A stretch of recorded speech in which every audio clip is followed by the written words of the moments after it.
जय हिंद गाइस, स्वागत है आपके अपने चैनल 24/7 सी ए जोन में। और आज की वीडियो में हम करने वाले हैं जो most important O W S से मतलब है हमारा कि वन वर्ड सब्स्टिट्यूशन। ठीक है, हिंदी में वाक्यांश के लिए एक शब्द बोलते हैं। तो कुछ इम्पॉर्टेंट्स यहाँ पे जो टॉप 10 इंग्लिश में जो बार बार पूछे जाते हैं, मोस्ट इम्पॉर्टेंट है, वो मैं यहाँ पे आपके लिए छांट के लाया हूँ। और यहाँ पे BBAU का एग्ज़ाम हो या BHU का एग्ज़ाम हो, ये जो टॉप 10 1WS हैं या फिर OWS हैं, ये बहुत ही ज़्यादा इंपॉर्टेंट रोल आपके एंट्रेंस एग्ज़ाम के पर्पस से प्ले करने वाले हैं। सो चलिए विदाउट वेस्टिंग टाइम वीडियो को स्टार्ट करते हैं। सो फर्स्ट क्वेश्चन आपकी स्क्रीन पर ये रहा। सो बताना है आपको, the act of killing a whole group of people especially a whole race. तो यहाँ पे जो है एक killing of a whole group आपको बताना है, क्या बोलते हैं? पेट्रीसाइड, जीनोसाइड, फ्रेटिसाइड या फिर यूक्सोरिसाइड। और एक क्वेश्चन में मैं आपको कई सारे जो ऑप्शन है उसका भी बताता चलूँगा। सो एक क्वेश्चन के साथ आपको 4 क्वेश्चंस और मिल जाएंगे।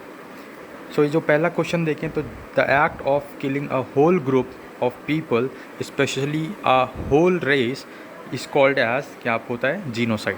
ठीक है, पेट्रीसाइड को हम क्या बोलते हैं? फादर का। ठीक है, फादर का बोलता है, जैसे किलिंग ऑफ फादर, तो यहाँ पे बोलते हैं पेट्रीसाइड। जब फादर को मारा जाता है तो यहाँ पे किलिंग होती है तो उसको पेट्रीसाइड बोलते हैं। फ्रेट्रीसाइड जो होता है ये होता है ब्रदर के लिए। ठीक है, ठीक है। और ये यूक्सोरिसाइड आपका होता है किसके लिए? वाइफ के लिए। ठीक है, तो एक क्वेश्चन से आपको 4 क्वेश्चंस मिल रहे हैं। ठीक है, तो इसका आंसर आपका जीनोसाइड सही हो जाएगा। नेक्स्ट क्वेश्चन पे हम चलते हैं। Animals that can live on both land and water. ठीक है, तो animals that can live on both land and water, इसका आंसर आपको बताना है। ऑप्शंस आपके सामने, आप सभी को पता ही होगा इसको क्या बोलते हैं? एम्फीबियन बोलते हैं। एक्वेटिक वो होते हैं जो सिर्फ वाटर में रहते हैं, जैसे फिश हुई और जो वाटर प्लांट्स हुए। फ्रैंटिक उसे बोलते हैं जो जिद्दी टाइप होता है। ठीक है, कट्टर टाइप। तो यहाँ पे ये ऑप्शंस आपको याद रखने हैं। इसका क्या मतलब होता है? मार्सुपियल का जो मीनिंग क्या होता है, आप लोग देखिए और कमेंट बॉक्स में कमेंट करके ज़रूर बताइएगा। चलते हैं नेक्स्ट क्वेश्चन पे। तो इसका ऑप्शन जो है आपका ए नंबर सही हो जाएगा। हेटर ऑफ वुमेन को क्या बोलते हैं आपको बताना है। जो वुमेन से हेट करता है, जो वुमेन से हेट करता है उसे क्या बोलते हैं? देखो, फिलोगाइनिस्ट, जब ये फिलो वर्ड आता है ना, फिलो का मतलब होता है आपका जब कुछ लव वाला सेंस होता है कि उस चीज़ के प्रति उसका मोह माया में मतलब वो लगा हुआ है। मतलब कि जब जैसे यहाँ पे हेटर ऑफ वुमेन लिखा है तो इसका जो आंसर हो जाएगा वो हो जाएगा क्या? मिसोगाइनिस्ट। मिसो का मतलब होता है हेट और फिलो का मतलब होता है लव। अगर यहाँ पे लिखा होता कि लवर ऑफ वुमेन तो यहाँ पे होते क्या? फिलोगाइनिस्ट। ठीक है, तो philogynist is lover of women, misogynist is hater of women. ठीक है, नेक्स्ट यहाँ पे चलते हैं। ऑप्शन बी यहाँ पे सही हो जाएगा, misogynist is the right answer. Next question आपकी स्क्रीन पर है। A state where there is no effective government, जहाँ पे कुछ मतलब एक पर्टिकुलर एडमिनिस्ट्रेशन नहीं है, कोई मतलब मनमानी सब चीज़ें हो रही होती हैं, जहाँ पे कोई इफेक्टिव गवर्नमेंट नहीं होता है, उस सिचुएशन को, उस कंडीशन को क्या बोलते हैं हम, ये आपको बताना है। तो एनार्की, मोनार्की, फैसिस्ट या फिर नन। ठीक है, तो इसका जो करेक्ट आंसर हो जाएगा वो क्या हो जाएगा आपका? एनार्की। जहाँ पे कोई भी इफेक्टिव गवर्नमेंट नहीं होती है उसे हम बोलते हैं एनार्की, उस स्टेट को बोलते हैं एनार्की। और मोनार्की वो होता है जैसे कि जब यहाँ पे एक ही राजा होता है, वही सब कुछ डिसाइड करता है कि क्या कैसे एक स्टेट में होना चाहिए। तो ये डिफरेंस है एनार्की और मोनार्की में। इस क्वेश्चन के लिए आपका जो करेक्ट आंसर हो जाएगा ऑप्शन नंबर ए। वीडियो अगर पसंद आ रही है तो इसको लाइक ज़रूर करिए। चैनल पर अगर आप नए हो तो चैनल को आप सब्सक्राइब कर सकते हो, प्लस बेल बटन दबा सकते हो, जिससे आने वाले दिनों में सभी लेटेस्ट वीडियोज़ का नोटिफिकेशन आपको मिलता रहेगा। और आपको अगर किसी सब्जेक्ट में परेशानी आ रही है, कोई दिक्कत आ रही है, तो आप यहाँ पे कमेंट बॉक्स में कमेंट करके बता दीजिए, हम उसका डेफिनेटली आपकी प्रॉब्लम को सॉल्व करने की पूरी कोशिश करेंगे। सो ये नेक्स्ट क्वेश्चन है आपकी स्क्रीन पर। A person who opposes war और यूज़ ऑफ मिलिट्री फोर्स, जो यहाँ पे मतलब वॉर को अपोज करता है, लड़ाई करने से मना ही करता है, उसे क्या बोलते हैं? तो फुसिलेट, पैसिफिस्ट, वॉर्डर या फिर फाइटर। अब फाइटर तो सभी को पता है, लड़ाकू यहाँ पे आ जाएगा। पैसिफिस्ट जो शांतिमय वातावरण को सपोर्ट करता है, तो यही इसका राइट आंसर हो जाएगा। फुसिलेट का मतलब होता है जब नंबर ऑफ़ जब मतलब फायरिंग की जाती है एक के बाद एक, तब उस चीज़ को हम क्या बोलते हैं? फुसिलेट। ठीक है, firing of bullets at a time. Next यहाँ पे हम मूव ऑन करते हैं और नेक्स्ट क्वेश्चन पे चलते हैं। Substance that is used in surgery to produce unconsciousness. जब आपका यहाँ पे सर्जरी या ऑपरेशन वगैरह होता है तब एक सब्सटेंस यूज़ किया जाता है, उस सब्सटेंस को क्या बोलते हैं वो आपको बताना है। एंटीसेप्टिक, एंटीडोट, एनेस्थेटिक्स या फिर कोकाइन। तो सभी को पता है आपको, एंटीसेप्टिक हम तब यूज़ करते हैं जब हमारी चोट वगैरह लग जाती है, ठीक है, जब घाव वाव हो जाता है, वाउंड वगैरह को जब उसको फिल करने के लिए, हील करने के लिए। एंटीडोट हमारा जो है कब दिया जाता है, जब सांप काट लेता है, जब आपका कुछ जहर से रिलेटेड होता है तब वहाँ पे उसको वहाँ पे एंटीडोट देते हैं या एंटी वेनम भी बोलते हैं। और यहाँ पे जो ऑप्शन सी है एनेस्थेसिया या एनेस्थेटिक्स जो है, ये आपका यहाँ पे करेक्ट आंसर हो जाएगा। इसका यहाँ पे एनेस्थेसिया भी हो सकता है। तो एनेस्थेसिया या एनेस्थेटिक्स ये एक सब्सटेंस होता है, जब हमारा सर्जरी वगैरह या फिर ऑपरेशन वगैरह होता है उस समय डॉक्टर हमको उस पर्टिकुलर पार्ट के ऊपर एक इंजेक्शन के रूप में वहाँ पे इंजेक्ट करते हैं, ठीक है। तो नेक्स्ट क्वेश्चन पे चलते हैं। मास्टर ऑफ सेरेमनीज, इसका मैं मतलब आप लोग आंसर पक्का गलत करोगे क्योंकि ऑप्शंस ही ऐसे हैं, ठीक है।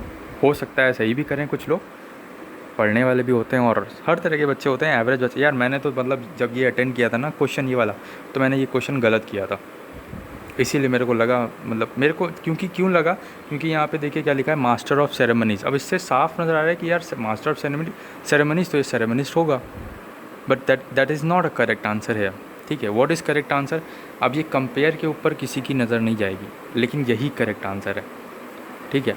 तो मेरे साथ यही हुआ था, वही मैं आपको शेयर कर रहा। तो इसका जो मास्टर ऑफ सेरेमनीज़ को क्या बोलते हैं, कंपेयर, ठीक है, COMPERE। इसकी स्पेलिंग भी आप याद रखिएगा, सेरेमनीज़ की यहाँ पे और कंपेयर की यहाँ पे, COMPERE। इसका मतलब क्या होता है सर्च करिए आप और कमेंट बॉक्स में कमेंट करके बताइएगा। नेक्स्ट क्वेश्चन है, a remedy for all disease, मतलब जो है आपका एक दवाई से सारी डिजीज़ का यहाँ पे प्रिवेंशन हो जाएगा, सारी डिजीज़ का इलाज हो जाएगा, उसको क्या बोलते हैं, टॉनी, नेक्टेयर, एंटीडोट या फिर पेनेसिया। तो इसका सही आंसर, इसका करेक्ट आंसर जो होगा आपका ऑप्शन नंबर डी, पेनेसिया होता है, a remedy for all diseases, जिसे हम रामबाण कहते हैं ना, that is panacea, okay, a remedy for all diseases. Moving on to the next question. So a place where fish और वाटर प्लांट्स केप्ट, अभी मैंने ऊपर आपको बताया था एंड आई बिलीव कि आप यहाँ पे इसका सही आंसर करोगे, ठीक है। तो अ प्लेस वेयर फिश और वाटर प्लांट्स केप्ट, तो इसका करेक्ट आंसर आपको पता ही है, एक्वेरियम हो जाएगा। एपियरी, यहाँ पे क्या होता है, apiary is a place where bee lives, ठीक है। जो बी होता है ना, बीज होती हैं, जो जिस प्लेस पे बीज रहती हैं वो होता है एपियरी, एंड जिस प्लेस पे आपका बर्ड्स रहती हैं वो होता है एवियरी, ठीक है। I think I am correct, if I am wrong then आप लोग कमेंट करके बताइएगा कि मैंने सही बताया या गलत बताया। एपियरी का बीज एंड एवियरी का बर्ड्स, ओके। नेक्स्ट यहाँ पे मूव ऑन करते हैं, चलते हैं अपने नेक्स्ट क्वेश्चन पे। स्टडी ऑफ बर्ड्स, बार बार ये क्वेश्चन आता है और मतलब बहुत ही ज़्यादा पॉपुलर क्वेश्चन हो चुका है वन वर्ड में।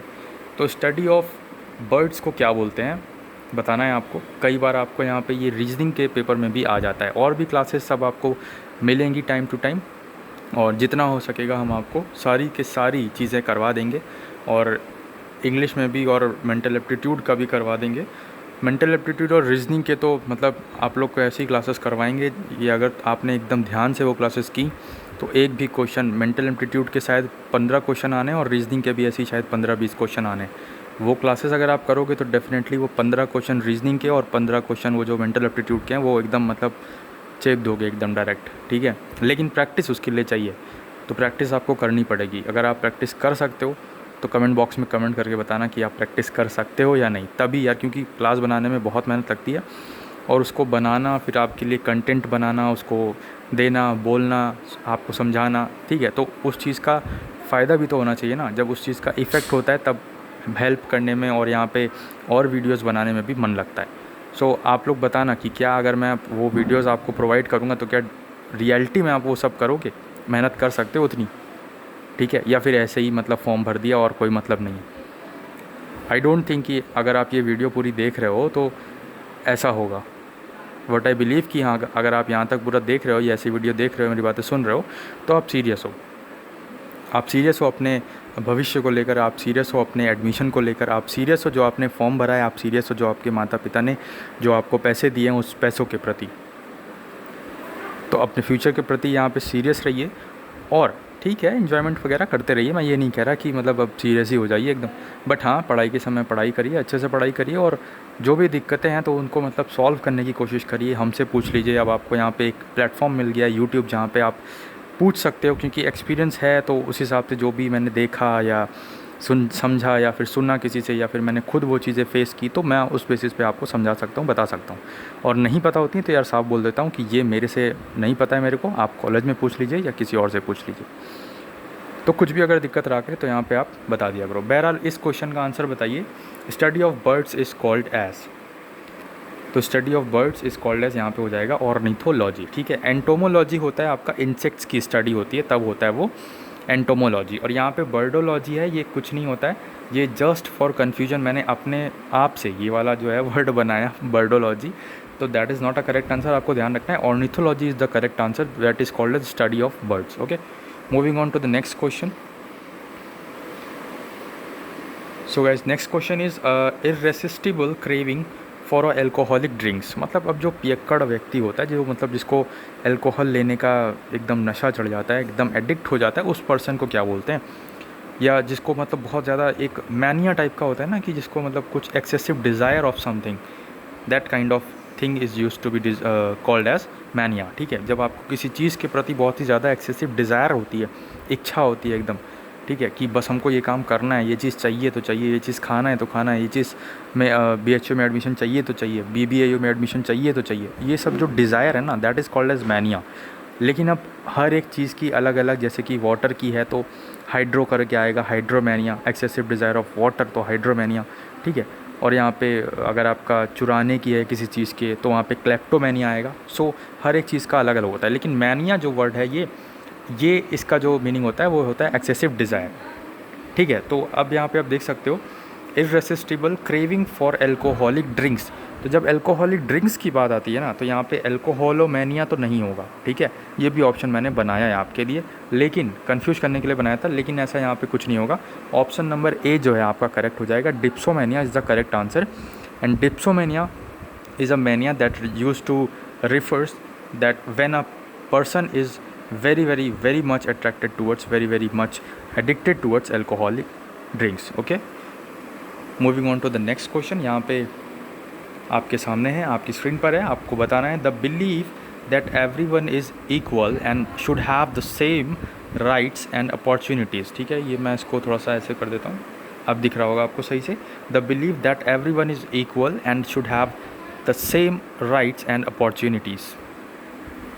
ऐसी कंडीशन जब जहाँ पे एकदम मतलब सबको इक्वल समझा जाता है और सबको इक्वली अपॉर्चुनिटीज़ दी जाती हैं, चाहे वो जॉब्स के पर्पज़ से हो, चाहे वो रिजर्वेशन के पर्पज़ से हो, चाहे वो एजुकेशन पर्पज़ से हो, चाहे किसी भी पर्पज़ से हो, वहाँ पे equal distribution of opportunity and वहाँ पे जो रिसोर्सेज होते हैं वो सब वहाँ पे इक्वल डिस्ट्रीब्यूशन होता है। तो उस कंडीशन को क्या बोलते हैं? That is called as egalitarian. ठीक है, उस सिचुएशन को बोलते हैं हम इगैलिटेरियन। एल्ट्रुइस्टिक जो होता है उसे बोलते हैं परोपकारी। ठीक है, altruistic is परोपकारी एंड egoistic is what?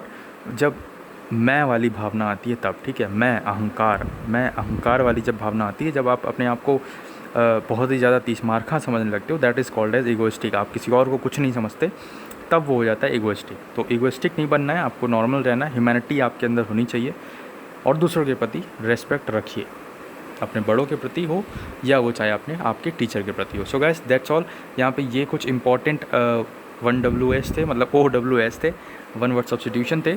और मैं बता दूं कि जैसा कि मैंने आपको बताया कि अगर आपको सीरियसली मतलब तैयारी करनी है तो कमेंट करके ज़रूर बताना, और भी क्लासेस हम आपको प्रोवाइड करेंगे। और उन क्लासेस अगर आप कर लेते हो वो क्लासेस को अच्छे से, तो वैसे ही क्वेश्चन सेम पैटर्न आपको देखने को मिलेगा। क्यों? क्योंकि यार रीजनिंग में जिस तरह के क्वेश्चंस आते हैं वो हमको पता है, मेंटल एप्टीट्यूड में जिस तरह के क्वेश्चंस आते हैं वो हमको पता है, कंप्यूटर में जिस तरह के क्वेश्चंस आते हैं वो हमको पता है, करंट अफेयर्स GS में जैसे क्वेश्चंस आते हैं वो हमको पता है।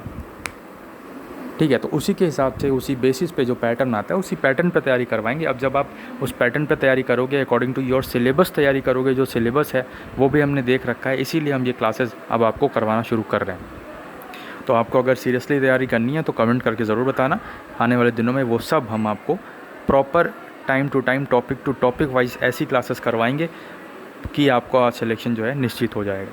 सेशन पसंद आया हो तो लाइक कर दीजिएगा। जय हिंद, जय भारत।